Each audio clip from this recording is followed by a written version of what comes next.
The griffin attacked before anyone realized its eyes had turned black. One moment, the enormous golden beast was standing proudly beside its S-rank master. The next, it tore through the examination platform and sent 3 instructors flying into the audience. Hundreds of students screamed. Nobles abandoned their seats. Summoners desperately called their creatures forward, only for the griffin to release a roar so violent that weaker beasts collapsed before taking a single step. At the center of the destroyed hole stood a 17-year-old boy, whose future had already been declared worthless. Beside his boots trembled the weakest summon anyone had seen that year. A round creature with oversized ears, short legs, and absolutely no combat ability. Its official rank was F. Its first attempt at roaring had sounded like someone stepping on a rubber duck. And yet, while every powerful summon fled from the griffin, that pathetic little creature was the only one staring directly at it. More importantly, it was pointing at something no one else could see. A black crystal buried beneath the griffin's chest. Then a translucent message appeared before the boy's eyes. Forced evolution detected. Love all, trust a few, do wrong to none. Evolution stability, 4%. Love all, trust a few, do wrong to none. Estimated time before complete mental collapse, 0 to 41. Reverse the evolution, or witness the birth of a calamity. Arnvale stared at the countdown. 2 minutes and 41 seconds. That was apparently how long he had to save everyone who had just spent the last 10 minutes laughing at him. Naturally, his first day as a summoner was going extremely well. But to understand how Arn ended up standing in front of a corrupted S-rank griffin with nothing except an F-rank creature hiding behind his ankle, we need to go back 11 minutes. Before the screaming. Before the destroyed examination hall. And before Arn discovered that the world's weakest summons were not weak at all. They were unfinished. The Imperial Awakening examination took place once every year. For most 17-year-olds, it represented the beginning of adulthood. For Arn, it represented something much simpler. Money. Not an impressive ambition perhaps, but terminal illnesses had a habit of making people practical. His younger sister, Lysa, suffered from mana crystallization. Thin fragments of magical crystal were slowly forming inside her channels, preventing energy from circulating properly. The healers could slow it. They could manage the pain. But a permanent treatment required 20,000 gold crowns. Arn currently possessed 37. 38, if he sold his boots. He had considered it. But arriving barefoot at the most important examination of his life might create the wrong first impression. If Arn awakened a useful combat class, the Imperial Academy would sponsor his education. A sufficiently rare summoner could earn more than 20,000 crowns before graduating. That was why he stood beneath the examination crystal, trying not to look nervous while several thousand spectators watched from the marble seats surrounding the arena. Place your hand against the crystal, Examiner Holst instructed. Holst was a thin man with silver robes, narrow eyes, and the exhausted expression of someone who had already examined too many disappointing teenagers. Arn pressed his palm against the crystal. Cold energy traveled through his fingers. For 3 seconds, nothing happened. Then 5. Then 10. Murmurs spread through the examination hall. The crystal was supposed to reveal a person's class immediately. Holst tapped it with his staff. Again. Arn removed his hand and tried once more. Still nothing. The noble students waiting behind him began whispering. No class? That's impossible. Perhaps the crystal can't detect something that weak. A few people laughed. Arn ignored them. He had spent years studying monster habitats, magical anatomy, and summoning theory. He knew awakening crystals rarely failed. That left 2 possibilities. Either there was something wrong with the crystal, or there was something wrong with him. Neither possibility was particularly comforting. Holst sighed and waved toward the exit. No response. Unawakened classification. You may apply for a manual labor assignment at the western desk. Arn didn't move. Test the crystal. Holst blinked. What? The crystal produced no rejection pulse. Most unawakened candidates caused the crystal to release a faint gray light. Arn had seen it happen twice that morning. His crystal had produced nothing. Not gray, not white. Nothing. Holst's expression hardened. You are holding up the examination. And if I leave, you'll send the next student to the same crystal without checking it. A few students stopped laughing. Examiner Holst disliked being questioned, but he apparently disliked the possibility of destroying an Imperial Awakening crystal even more. He placed 2 fingers against its surface. The moment he channeled mana into it, the entire crystal turned black. A crack shot through its center. Holst stumbled backwards. The examination hole went silent. Then the crystal released a pulse that shook dust from the ceiling. Symbols erupted across its surface. Class identified, Summoner. Excited whispers filled the arena. Arn felt his chest loosen. Summoner. That was good. Potentially very good. Even a C-rank summon could secure an academy sponsorship. A B rank could attract noble patrons, and an A rank summon would make him one of the Empire's most valuable young talents. Examiner Holst studied the symbols. His irritation disappeared. Interesting. The delay may indicate a rare summoning class.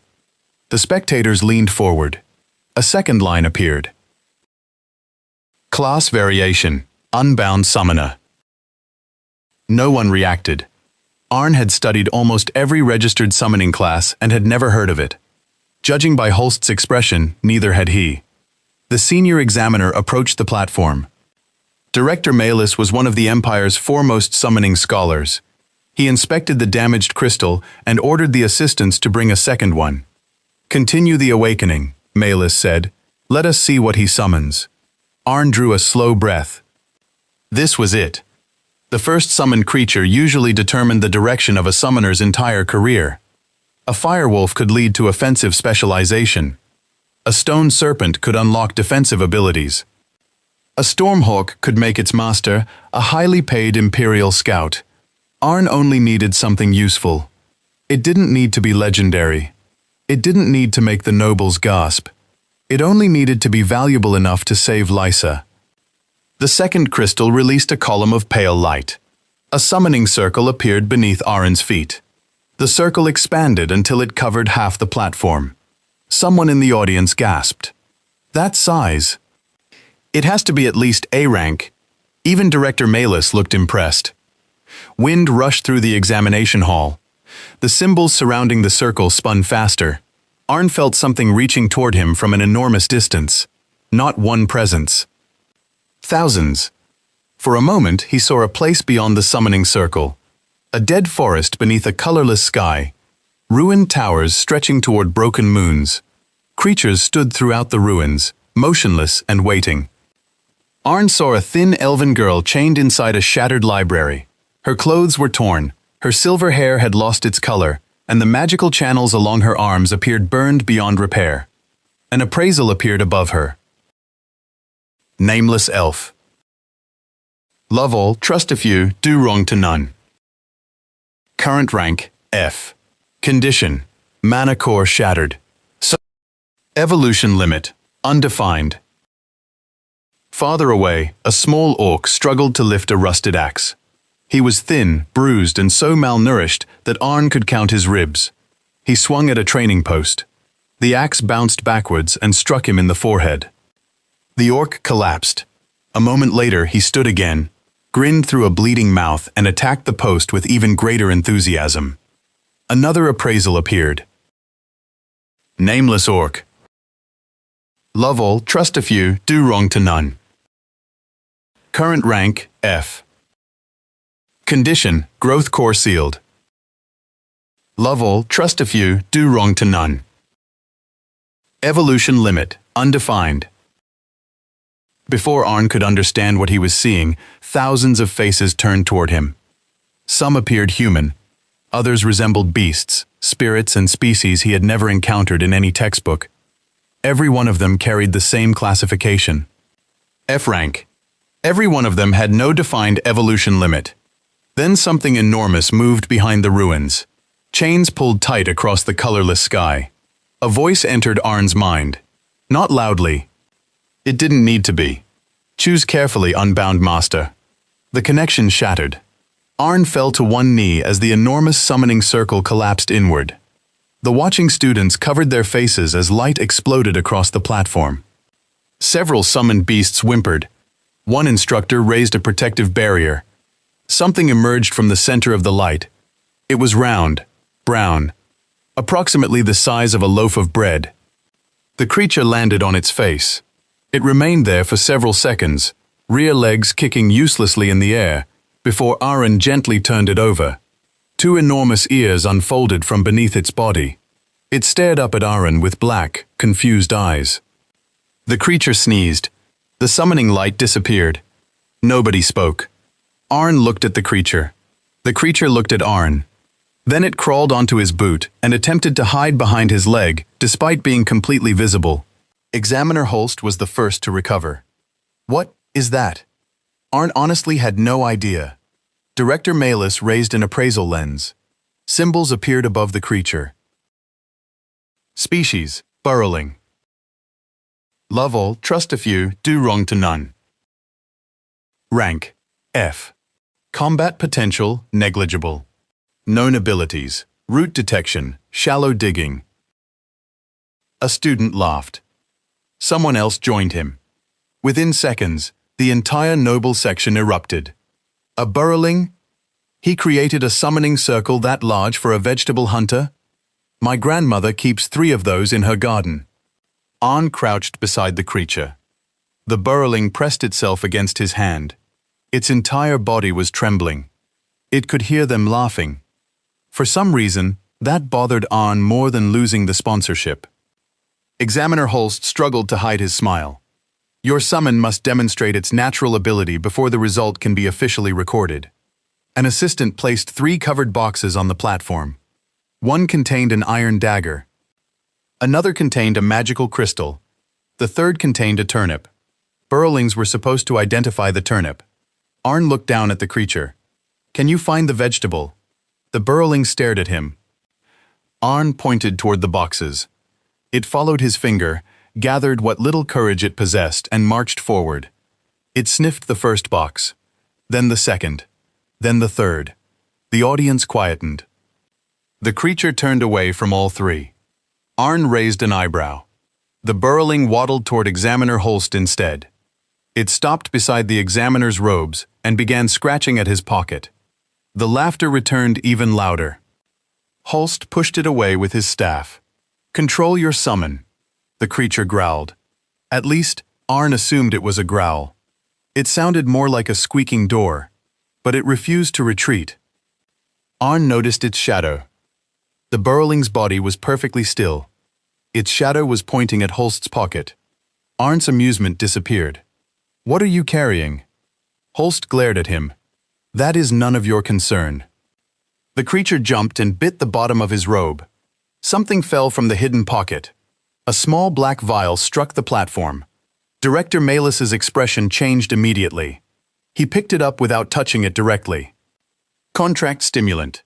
Holst went pale.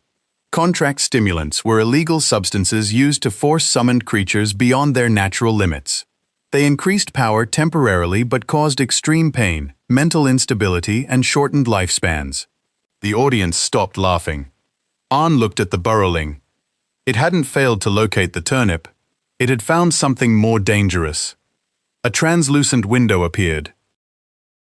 Your summon has identified an unstable magical substance. Love all, trust a few, do.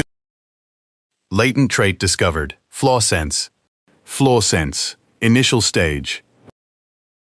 Detects weaknesses, structural instability, and disrupted magical patterns within a limited range. Arn's heartbeat quickened. Burrowlings did not possess flaw sense. No F-rank creature possessed an ability capable of analyzing magical instability. Before Arn could examine the notification, a man in golden armor stepped onto the platform.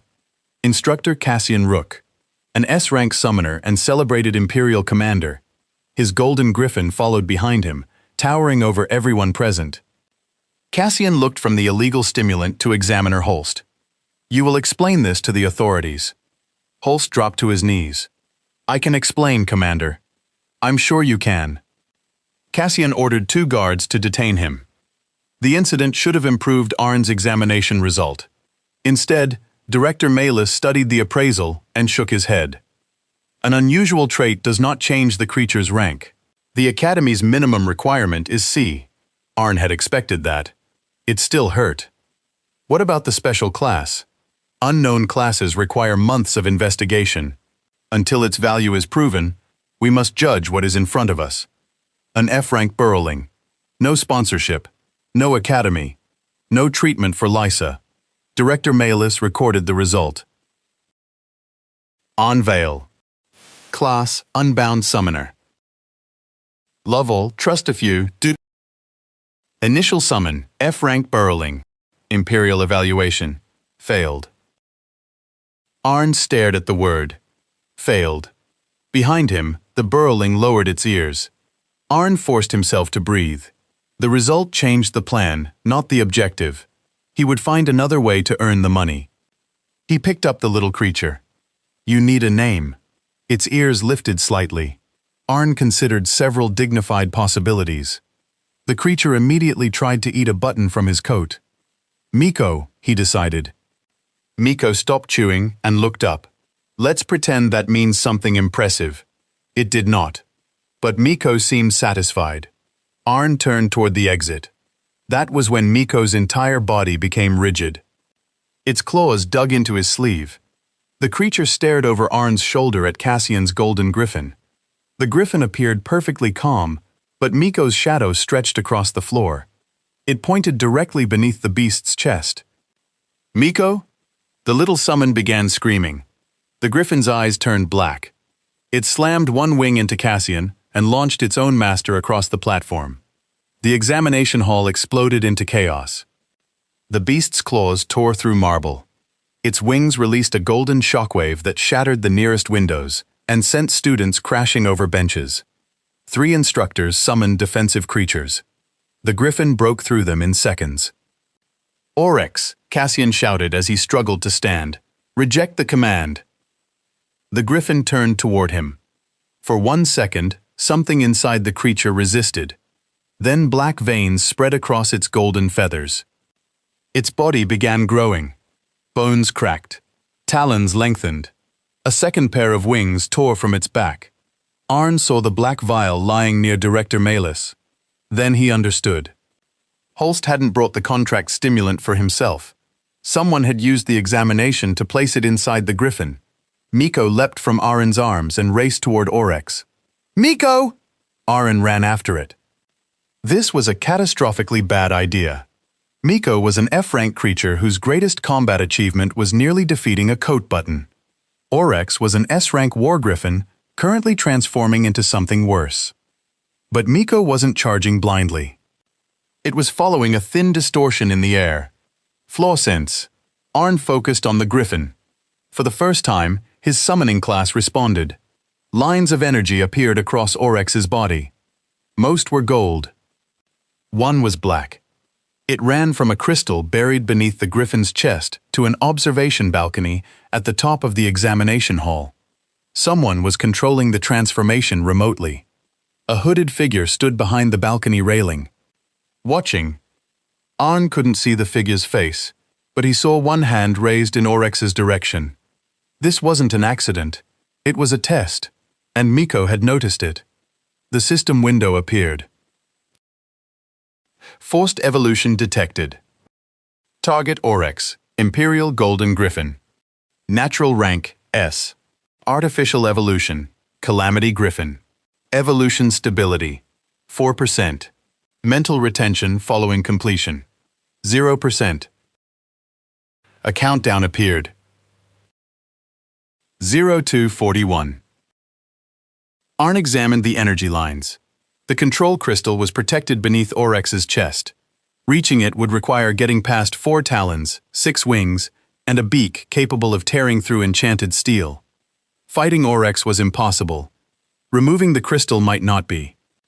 Miko bit Aaron's trouser leg and pointed toward the left side of the griffin's body. A weakness. Not in the armor, in its movement. Oryx's newly formed left wing was developing faster than the muscles supporting it. Every time the griffin turned, its balance shifted for less than half a second. Arn began forming a plan. A terrible plan. But terrible was still an improvement over impossible. He looked toward the frightened candidates scattered across the hall. Anyone with a binding summon, target its rear legs. No one moved. They were too terrified to take orders from the boy who had just failed his examination. Oryx opened its beak. Golden light gathered inside its throat. Arn pointed toward the packed noble section. If that attack fires, everyone behind the eastern barrier dies. That moved them. Chains, roots, and streams of hardened water shot across the platform. They wrapped around Oryx's rear legs. The griffin stumbled. Its unstable wing pulled its body left, exactly as Miko predicted. Cassian saw the opening. Despite his injuries, he threw himself forward and wrapped both arms around Oryx's neck. Oryx, fight it! The griffin's beak turned toward its master. The golden light intensified. Arn ran. Miko raced beside him, tiny legs moving so quickly that its ears streamed behind its body. The black crystal was now visible beneath Oryx's feathers. Arn reached for it. The griffin's unstable wing suddenly corrected itself. Its talon came down. Miko jumped between them. No! The talon struck. The impact shattered the platform. Arn was thrown through a cloud of dust. He hit the ground and rolled until his shoulder slammed against a broken pillar. For several seconds, he heard nothing. Then the screaming returned. Arn forced himself up.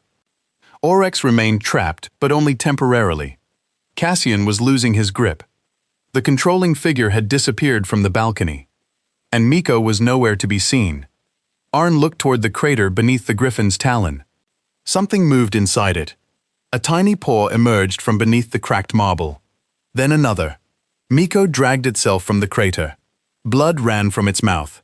One of its oversized ears hung limply against its face. But it was alive. More than alive. It was furious. Miko stared up at Oryx and released another squeaking roar. This time, nobody laughed. A notification appeared before Arn. Your summon has survived an attack from a creature 6 ranks above it. Evolution condition discovered. Confront overwhelming fear without abandoning its chosen master.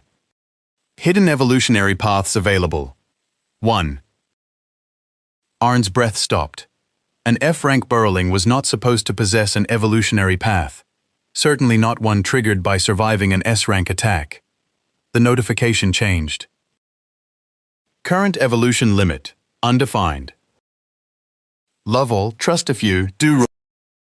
Immediate evolution available. Love all, trust a few, do wrong to none. Warning, evolution will consume 47% of the summoner's current life force. Oryx tore one leg free. The countdown reached 18 seconds. Miko could evolve. It might gain enough power to reach the control crystal. But Arn had no idea what it would become. He didn't know whether the evolution would save Miko, destroy its personality, or kill them both. 16 seconds. Cassian lost his grip. 14. Oryx turned toward the students. Golden energy gathered inside its throat. 12. Arn placed his hand against Miko's injured head. The little creature looked at him. It was afraid. So was he. Let's find out what you're supposed to become. Arn accepted the evolution. Everything went black. And deep beneath the imperial capital, inside a chamber that had remained sealed for 900 years, an ancient creature opened its eyes. One rusted chain snapped, then another. A voice passed through the darkness. The first path has opened. The unbound master has returned. Pain arrived before the power did. It tore through Aaron's chest, raced down his arms, and wrapped around his heart like a burning chain. His knees struck the shattered platform. For one terrifying second, he couldn't breathe. Miko screamed beside him. The burrowling's injured body lifted from the ground as silver light gathered beneath its fur. Thin streams of energy flowed out of Aaron and entered the tiny creature. The system hadn't exaggerated. 47% of his life force was being consumed. What it had neglected to mention was how that would feel. Apparently, as if someone were pulling your bones out through your fingertips, required too much space in the notification. Arn's vision blurred. Across the platform, Oryx broke the final chain holding its rear leg. The griffin's corrupted body had grown nearly twice its original size. 6 wings spread above the examination hall, their golden feathers turning black from the edges inward. Energy compressed inside its throat. Hundreds of students remained trapped behind the eastern barrier. 10 seconds remained before the forced evolution became permanent. A new notification appeared. Emergency evolution initiated. Evolution conditions currently satisfied. 1 of 4. Complete evolution unavailable. Arn stared at the message. That seemed like information worth providing before taking half his life force. Miko's body flashed. Its oversized ears became longer. Silver markings appeared around its eyes, and its shadow split into 3 thin shapes that moved independently across the floor. But its body remained small. Painfully small. Incomplete evolutionary adaptation acquired. Dread sense, reveals the instinctive fear hidden inside a target's magical structure. Duration, 63 seconds. Warning. Ability exceeds current physical capacity. Miko landed unsteadily. Oryx opened its beak. The attack fired. A beam of corrupted golden energy tore toward the students. Miko's 3 shadows moved first. One pointed toward a broken section of the platform.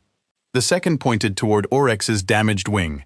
The third stretched beneath the golden attack itself. Arn suddenly understood what Miko could see. Not physical weaknesses. Fear. Every living creature possessed instincts developed through survival. Even an S-rank predator feared something. And Oryx feared the ground beneath its left foot. "A stone summon," Arn shouted. "Break the platform under its left side." A broad-shouldered candidate looked at him as if he had lost his mind. "The attack is already coming." "Do it." The candidate's stone ape slammed both fists into the platform. Cracks exploded beneath Oryx's talon. The damaged marble collapsed. The griffin's leg dropped into the opening, twisting its body sideways just as the beam left its beak. The attack missed the trapped students by less than a meter. It struck the examination hall's outer wall. Stone and enchanted glass erupted into the sky. The blast carved a burning trench through 3 empty towers beyond the arena. Silence followed, for half a second. Then the eastern barrier shattered. Students fled toward the exits. Oryx tore its leg free. But Miko was already moving. The incomplete evolution had not made it stronger. It had made it fast enough to act on what it could see. The little creature sprinted beneath the griffin's body. Oryx slashed at it. Miko changed direction before the talon moved. Another strike followed. Miko avoided that one too. It wasn't predicting Oryx's attacks. It was sensing which movement the griffin feared would fail. An forced himself to stand. 7 seconds remained. The black control crystal was still buried beneath Oryx's chest. Even if Miko reached it, its tiny claws could not cut through the surrounding feathers. Arn searched the destroyed platform. Broken chains, pieces of crystal, an examiner's staff, the iron dagger from Miko's earlier test. He grabbed the dagger. "Miko!" The creature's right shadow turned toward him. Arn held up the weapon. Miko understood. It ran straight at Oryx's front leg. The griffin's talon descended. At the last moment, Miko jumped onto it. It raced up the enormous limb, using feathers and broken armor as footholds. Oryx snapped its beak toward the creature. Cassian threw himself between them. The griffin caught its own master instead. Its beak closed around Cassian's arm. Armor bent. Blood ran down his sleeve, but Cassian did not pull away. He used his trapped arm to drag Oryx's head down. "Now," he roared. Arn threw the dagger. He was not a trained fighter. Under normal circumstances, the dagger would probably have missed the griffin and injured someone whose day was already sufficiently unpleasant. But Miko's center shadow wrapped around Arn's wrist. It guided the release. The dagger crossed the platform. Miko leapt. Its teeth closed around the handle in midair. The creature twisted its body and drove the blade between Oryx's feathers, straight into the black crystal. The crystal cracked. 1 second remained. The hooded observer on the balcony lowered his hand. The crystal exploded. Black energy burst from Oryx's chest and threw Miko across the platform. The countdown reached 0. Forced evolution connection severed. Calamity transformation interrupted. The golden energy inside Oryx vanished. Its additional wings collapsed into ash. The creature stumbled. Cassian pulled his injured arm free and caught the griffin's head before it struck the platform. Oryx. The black color slowly disappeared from the beast's eyes. Recognition returned. Orc stared at the blood on Cassian's arm. Its enormous body began shaking. The griffin lowered its head and released a broken sound that was nothing like a roar. Cassian pressed his forehead against the creature's beak. "I know," he whispered. "It wasn't you." Arn barely heard him. He was searching for Miko. The little burrowling lay beside a broken section of marble. Its silver markings were fading. Arn crawled toward it. "Miko?" No response. He placed 2 fingers against its chest. Nothing. Then Miko coughed up a piece of black crystal, opened one eye, and attempted to eat it again. Arn pulled it from the creature's mouth. "You almost died," Miko squeaked angrily. "Yes, I understand you're hungry. Those are separate issues." Its other eye opened. The incomplete evolution ended. The silver markings disappeared.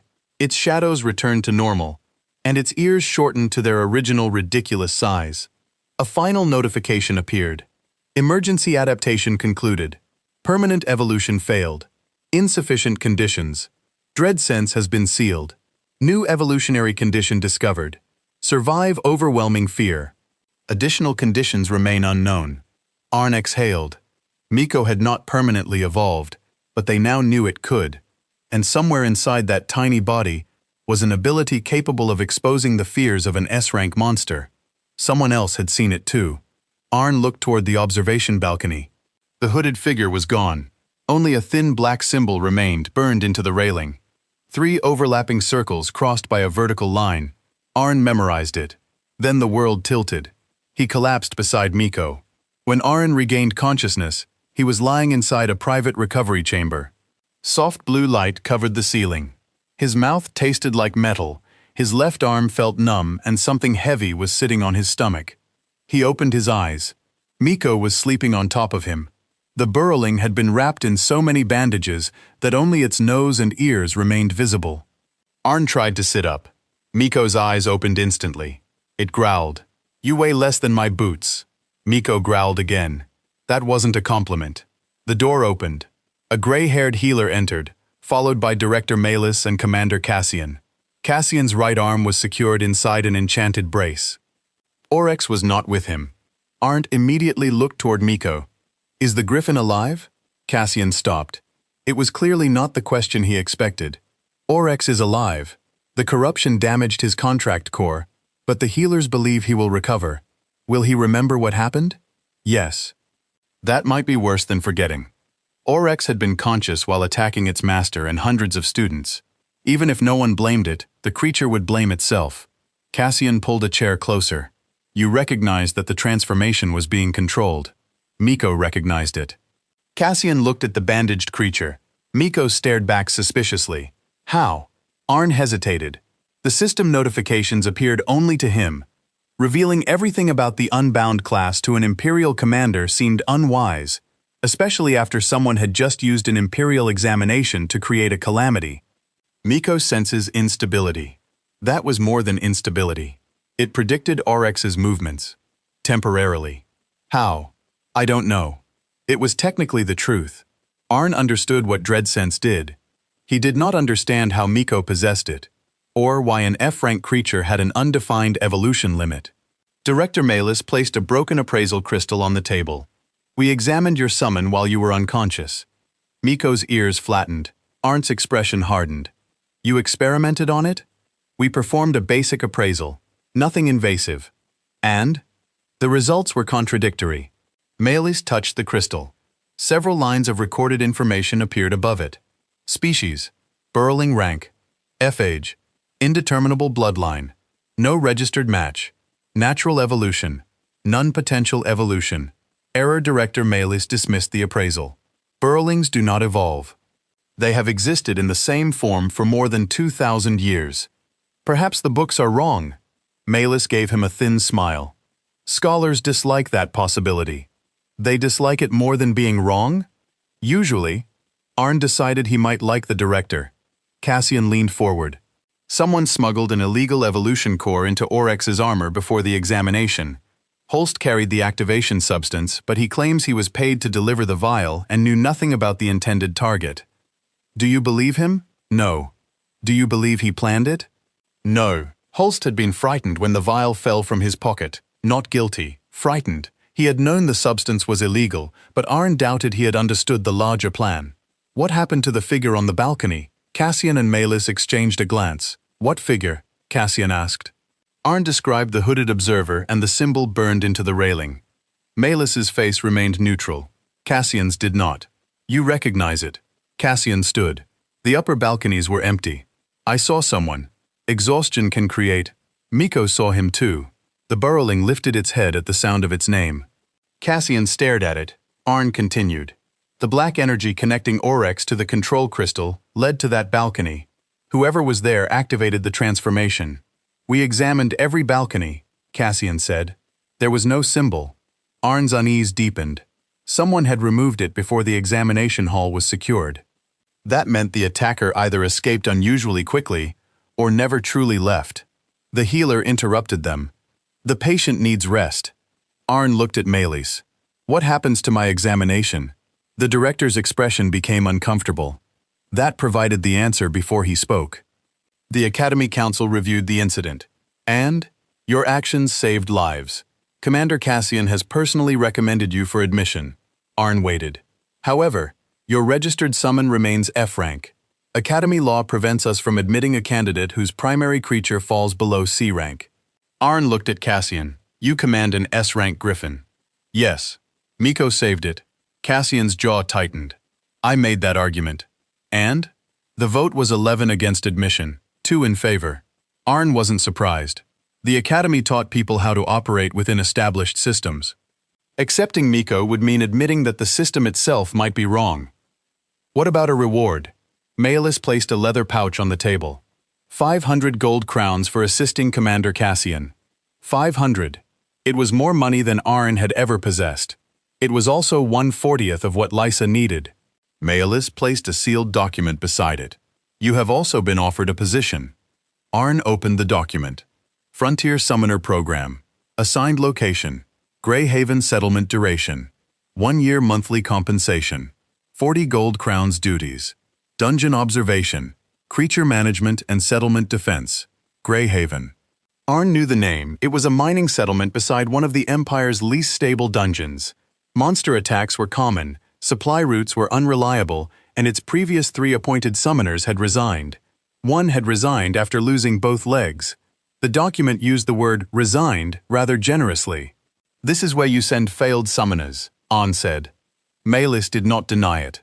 Greyhaven also contains one of the oldest monster habitats in the Empire. If your burrowing possesses an unknown evolution, exposure to an active dungeon may help you understand it. Arn examined the salary again. 40 crowns a month would not cure Lysa, but Greyhaven offered housing, food, and additional payment for recovered magical materials. More importantly, no Academy examiner would be watching everything he did. What happens if I refuse?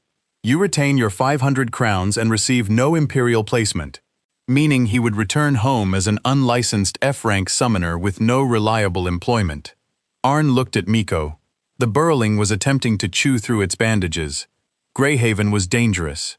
It was also an opportunity to investigate Miko's evolution without handing the creature to imperial researchers. Lie accept. Cassian frowned. You should consider it carefully. I have. You nearly died today, and Greyhaven pays extra for hazardous assignments. Cassian stared at him. Arn offered a small smile. Terminal illness is expensive. The commander's expression changed. He had not known about Lysa. Arn preferred it that way. Sympathy did not pay healers. Director Malus gathered the documents. You depart in 3 days. He and Cassian moved toward the door. Before leaving, Cassian looked back. Give the creature a proper meal. It tried to eat an enchanted restraint buckle while you were unconscious.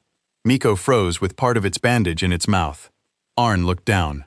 We're going to have a serious conversation about your diet. The burrowing swallowed the bandage. Arn closed his eyes. Greyhaven might not survive them. Far beneath the examination hall, Lady Seraphine Voss stood inside a laboratory that officially did not exist. Rows of glass cylinders lined the walls. Creatures floated inside them. Some possessed additional limbs. Others had been combined with magical crystals, artificial organs, or pieces taken from different species. Most were dead. Examiner Holst knelt before her, shaking. I delivered the stimulant exactly as instructed. Seraphine removed one glove. You dropped it in front of the entire examination council. The burrowing detected it. I don't know how. That is why you are still alive. Holst looked up hopefully. The black-armored guard behind him drew a blade. Hope disappeared. Seraphine walked past them toward a silver examination table.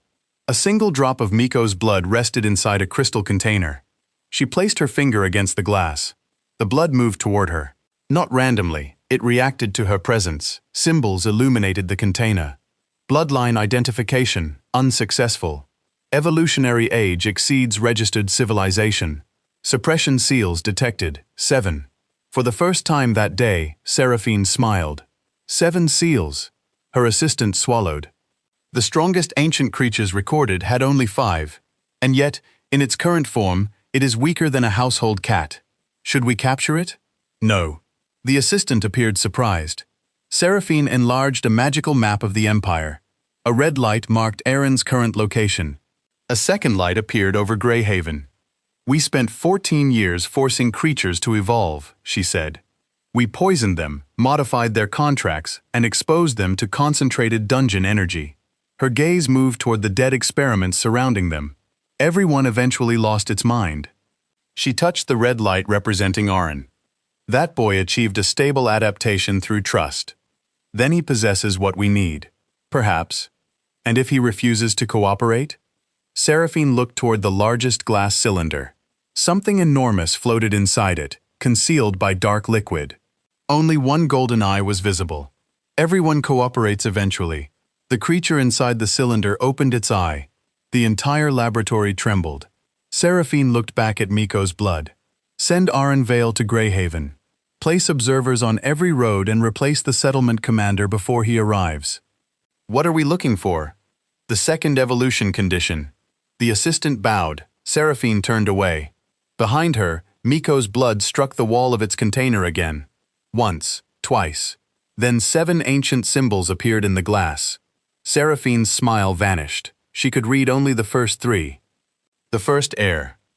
The remaining symbols belonged to a language erased 9 centuries earlier. But the enormous creature inside the cylinder understood them. For the first time in 14 years, it spoke. Its voice shook dust from the ceiling. Not air. Seraphine slowly turned. The creature's golden eye narrowed. Key. The first creature Aaron encountered on the road to Greyhaven was already dead. At least, that was what the driver claimed. Its body lay across the mountain pass, blocking the only road leading to the frontier settlement. It resembled a 6-legged deer, except its antlers had grown into the surrounding rocks, like the roots of an enormous tree. No blood covered the road. There were no visible wounds. The creature simply lay there with its gray eyes open. The carriage driver pulled hard on the reins. We're turning back. Arn looked past him. Greyhaven was less than 3 hours away. Turning back would add 4 days to their journey and consume most of his remaining money. Can we move it? With what? Arn looked at Miko. The burrowing was sitting beside him, wearing a small leather harness and eating a stolen apple. Miko stopped chewing. No, Arn admitted. Probably not. There were 5 passengers in the carriage. Arn, Miko, 2 miners returning to Greyhaven, a nervous merchant transporting medicine, and Garrick Thorne, a broad-shouldered young man whose summon was currently carrying most of the luggage. The creature resembled a large, shaggy goat with 6 short legs and a flat back. Its official species was a packhorn. Its official rank was F. According to Garrick, its unofficial name was "The reason my parents stopped telling people I was a summoner." The packhorn's actual name was Pudge. Pudge looked at the enormous dead creature. Then it sat down. Garrick sighed. Wonderful. Even the goat understands we're doomed. Packhorn, the merchant corrected. Call it whatever you like. It still eats my blankets. Arn climbed from the carriage. The dead creature troubled him. Animals rarely died in the middle of a road without explanation. Even poisoned creatures struggled, collapsed, or attempted to hide. This one appeared to have stopped moving instantly. Miko jumped down beside him. The moment its paws touched the ground, its ears stiffened. It dropped the apple. That was when Aaron became concerned. Miko regarded food with the devotion most priests reserved for their gods. Aaron approached the corpse carefully. Stay behind me. Miko ignored him and moved ahead. Its shadow stretched toward the creature's antlers. Arn activated his connection. Since the awakening examination, he had practiced reading Miko's movements. Flaw sense did not communicate in words, but the direction of its shadow usually indicated the location of instability. The shadow divided. One part pointed toward the creature, the other pointed beneath the road. Arn stopped. "What is it?" Garrick asked from behind him. "The creature didn't die here." The driver frowned. "It's lying directly in front of us. I can see that." "Then where did it die?" "I don't think it died at all." Arn picked up a small stone and threw it against the creature's flank. The stone struck gray fur. A hollow sound returned. Not flesh. Stone. The merchant's face drained of color. Petrification? No. Arn crouched beside one antler. The creature's body had not turned to stone. Something had removed the living material and left behind a mineral shell. More troublingly, faint lines of magic ran from the antlers into the mountain. The corpse was connected to something underground. Miko began scratching furiously at the road. Arn grabbed its harness. "Not yet." Miko squeaked in protest. "There could be something under there." It scratched faster. "Yes, I understand that's what you're hoping for." Garrick approached with Pudge. The packhorn sniffed the mineral shell, then pulled away sharply. "I've traveled this route for 3 years," Garrick said. "Never seen anything like it." "When did you last use the road?" 6 days ago." Arn examined the soil around the corpse. No tracks led toward it. No claw marks. No damaged vegetation. But a thin trail of pale dust crossed the road and disappeared down the mountain toward Greyhaven.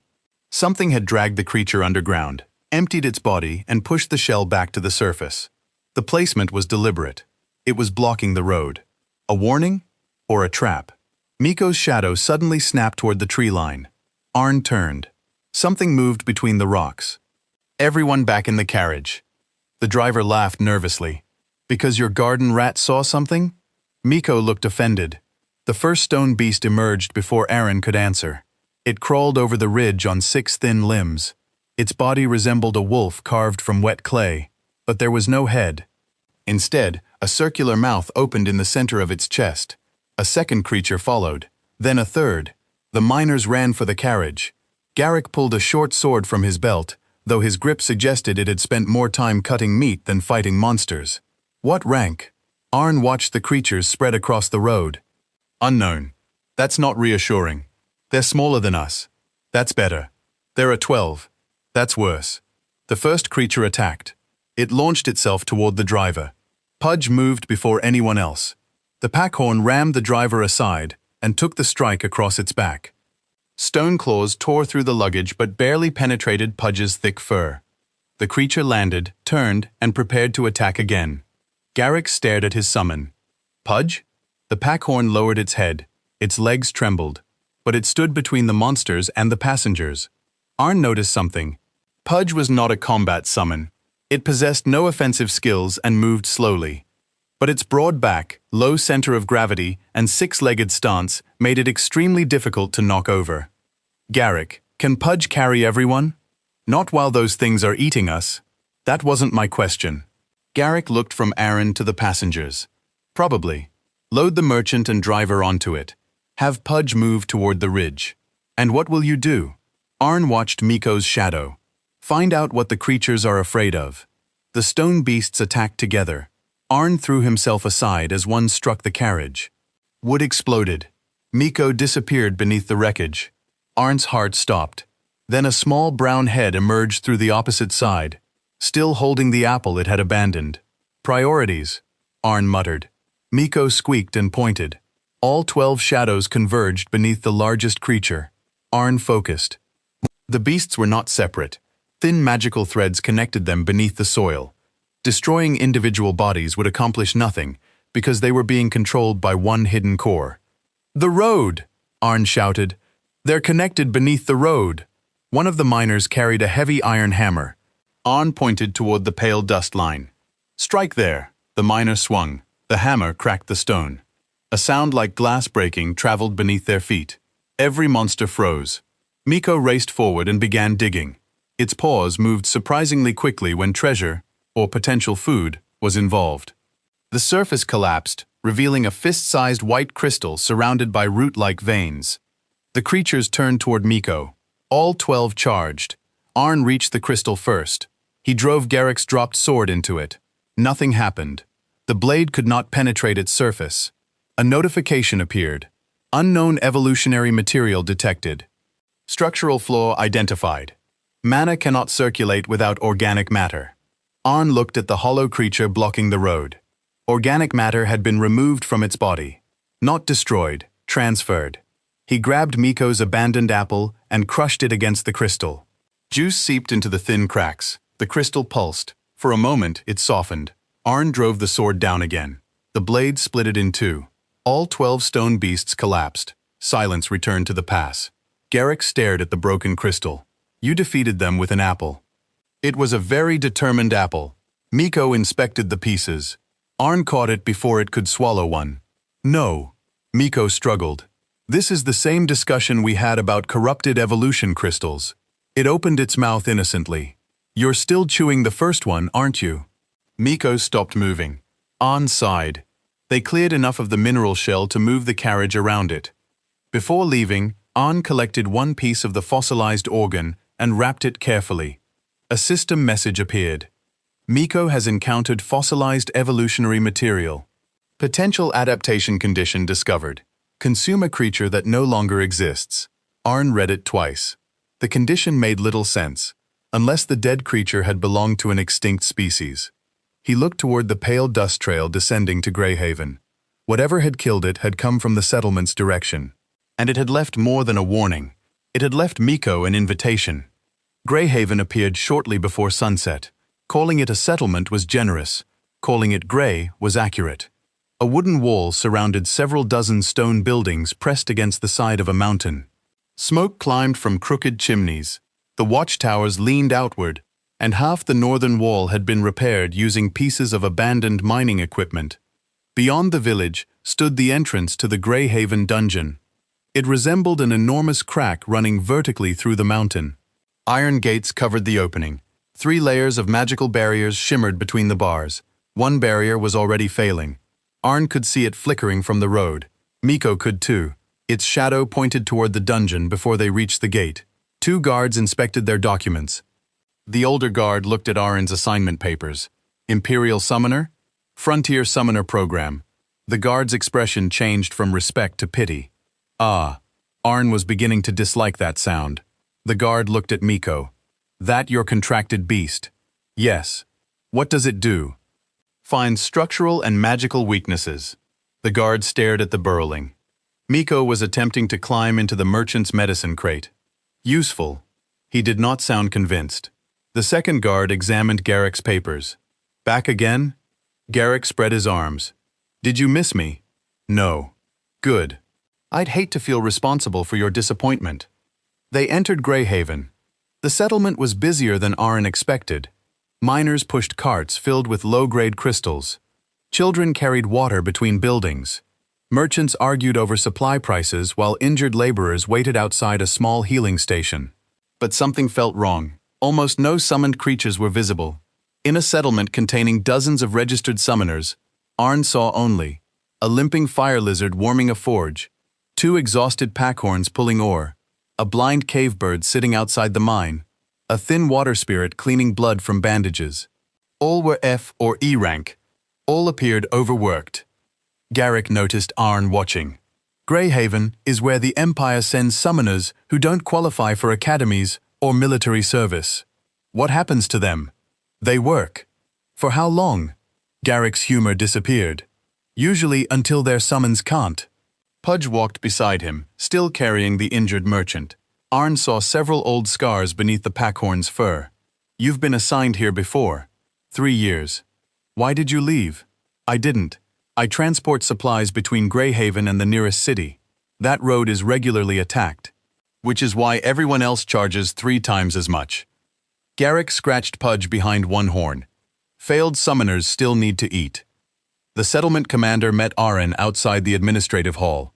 Commander Vera Dane was a muscular woman with cropped black hair and a metal brace covering one leg. A scar crossed her throat. You're late, she said. The road was blocked. It's always blocked. By the mineralized shell of an extinct creature? Vera stopped. Her eyes moved toward the wrapped crystal fragment under Aaron's arm. Inside, now, her office contained maps, damaged weapons, and stacks of unanswered reports. Arn placed the fossilized organ fragment on her desk. Vera did not touch it. Where did you find this? Mountain pass. Stone creatures were connected to it. How many? 12. And you killed them. I broke the core controlling them. With what? An apple. Vera stared at him. Garrick leaned against the wall. It was impressive. Vera looked at Miko. The burrowing sat on Aaron's shoulder, licking apple juice from its paws. What kind of summon is that? Apparently, a complicated one. She opened a locked drawer and removed another white fragment. It matched Aaron's exactly. We recovered this inside the northern mine 8 days ago. From another stone creature? From a missing worker. Arn's attention sharpened. Explain. The worker disappeared during the night shift. We found his helmet, tools, and this fragment. No body. How many people have disappeared? Vera's silence answered before she did. Arn looked at Garrick. He avoided Arn's eyes. How many? 27 workers in 2 months, Vera said. And the Empire hasn't investigated? They sent 2 inspectors. What did they find? The first found nothing. The second disappeared. Arn examined the maps covering her desk. Red crosses marked sections of the mine and dungeon. Most disappearances occurred near old excavation tunnels beneath the northern wall. You believe something is taking people underground. I believe people who ask too many questions join them. Arn looked at her. That sounded like a warning. It was advice. Who replaced Greyhaven's previous commander? Vera's expression tightened. I did. 6 days ago. The same day Arn received the assignment. Lady Seraphine had moved quickly. Arn did not yet know her name or involvement, but he recognized preparation. Someone expected him to come here. Why were you appointed? Imperial order. From whom? The menagerie office. Miko's claws tightened against Arn's shoulder. Its shadow pointed toward Vera's desk. Not at the commander, at the locked bottom drawer. Vera noticed. What is it doing? Being rude, Miko jumped onto the desk. Before Arn could stop it, the creature scratched at the drawer. Vera reached for Miko. Arn caught her wrist. The room became still. Garrick moved his hand toward his sword. Vera looked at Arn's fingers around her arm. You have 3 seconds. There's something unstable inside the drawer. That drawer contains restricted orders. Then someone has tampered with them. Vera pulled her wrist free and unlocked it.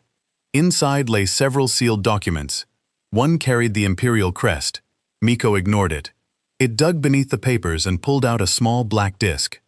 The same 3-circle symbol Aaron had seen on the examination balcony was carved into its surface. Arn's stomach tightened. Where did that come from? Vera stared at the disc. I've never seen it. The object cracked. Black smoke poured into the room. Garrick dragged Pudge behind the desk. Vera drew her sword. The smoke formed a single line of writing across the wall. The Unbound has entered the hollow. Then the disc turned to dust. Arn's system responded. External observation mark destroyed. Observer notified. Whoever had arranged his transfer now knew he had arrived. Vera looked at him. What exactly are you? According to the Imperial Academy, a failure. Before she could respond, alarm bells rang outside. 3 short strikes. A pause. Then 3 more. Garrick's face changed. Mine collapse. They ran. Dust covered the northern side of Greyhaven. Workers surrounded the mine entrance, shouting names into the darkness. Part of the tunnel had collapsed, trapping an evening inspection team inside. A foreman counted the survivors. 7 missing. Which tunnel? Vera demanded. Old Route 6. Her face hardened. Another red cross on the map. Arn approached the entrance. Miko's fur stood up. Its shadow stretched into the darkness. Something pulled back. Miko whimpered and climbed into Arn's coat. It had charged an S-rank griffin. Whatever waited underground frightened it more. Vera organized a rescue team. Arn took a lantern. You're staying outside, she said. My summon can locate structural weaknesses. Your summon is hiding in your shirt. Miko's nose appeared beneath Arn's collar. It's considering the situation. It's shaking. So am I. That doesn't make either of us useless. Garrick stepped forward with Pudge. I'm coming. Vera shook her head. Route 6 is unstable. Pudge can carry injured workers. You have no combat summon. Neither does he. Arn looked offended on Miko's behalf. Miko bit him. Vera assigned 4 miners and led them into the tunnel. The air changed as soon as they passed the collapsed entrance. It was colder beneath the mountain, not naturally cold. The temperature fell in precise intervals every 50 steps. Arn counted them, first drop, second, third. Something had divided the tunnel into zones. They found the first missing worker beside an overturned cart. Alive. Unconscious, but alive. Pudge lowered itself while Garrick secured the worker across its back. The second and third workers were found farther inside. Neither remembered the collapse. The wall moved, one whispered. Vera held the lantern closer. Walls don't move. This one did. Miko refused to leave Arn's coat, but its shadow pointed toward the right-hand wall. Arn pressed his palm against the stone. It vibrated faintly, like a heartbeat. Commander. Vera examined it. The vibration stopped. From deeper inside the mine came the sound of metal striking wood. Again. Again. Again. Arn remembered the vision from his awakening. A malnourished orc attacking a training post with a rusted axe. The axe bouncing back. The orc standing every time. He moved toward the sound. Arn, Garrick warned. There's someone ahead. They entered a large excavation chamber. An old training post stood in the center. No orc, no axe. Only fresh cuts in the wood. Miko finally climbed from Aaron's coat. It sniffed the ground, then raced toward the rear wall. Arn followed. The wall was covered in an ancient mural hidden beneath years of dust. He wiped it clean. The image showed 5 enormous creatures standing around a kneeling figure. One resembled a winged serpent. One appeared to be a tree carrying a city in its branches. One was an armored orc holding a broken mountain above his head. Another was an elf surrounded by 7 rings of magic. The 5th had been deliberately scratched from the stone. At the bottom of the mural stood a much smaller creature. Round body. Long ears. 3 moving shadows. Miko stared at it. The creature in the mural stared back. Arn knew that was impossible. Then its stone eye moved. A crack spread across the chamber floor. Back! Vera shouted. The ground collapsed. Arn grabbed Miko as the entire rescue team plunged into darkness. He struck stone once, twice, then landed in freezing water. The lanterns disappeared. People screamed somewhere nearby. Arn surfaced, gasping. Miko. Something climbed onto his head. 4 claws dug into his scalp. He had never been happier to be injured. Everyone answer, Vera shouted through the darkness. Responses came from different directions. Garrick was alive. Pudge was alive. 3 miners answered. 2 did not. Arn summoned a weak sphere of light from his assignment bracelet. The chamber around them was enormous. Ruined pillars rose from the water. Broken chains hung from the ceiling. Thousands of white crystal roots covered the walls. And inside those roots were bodies. Miners, summoners, creatures. Some had been there for years. Others appeared frighteningly recent. Their organic bodies were slowly turning into hollow mineral shells. The missing workers had not disappeared. Something was preserving them. Arn's system filled with warnings. Ancient evolution chamber detected. Active conversion process detected. Unbound species signatures detected. 3. Miko trembled in his arms. From somewhere beyond the pillars came the sound of a rusted axe striking wood. Again. Again. Again. Then a weak voice spoke through the darkness. Not to Arn, to Miko. You came back. Miko stopped breathing. The voice laughed softly. No, you don't remember being called Nihil. Every white root in the chamber lit up, and behind Arn, one of the preserved bodies opened its eyes.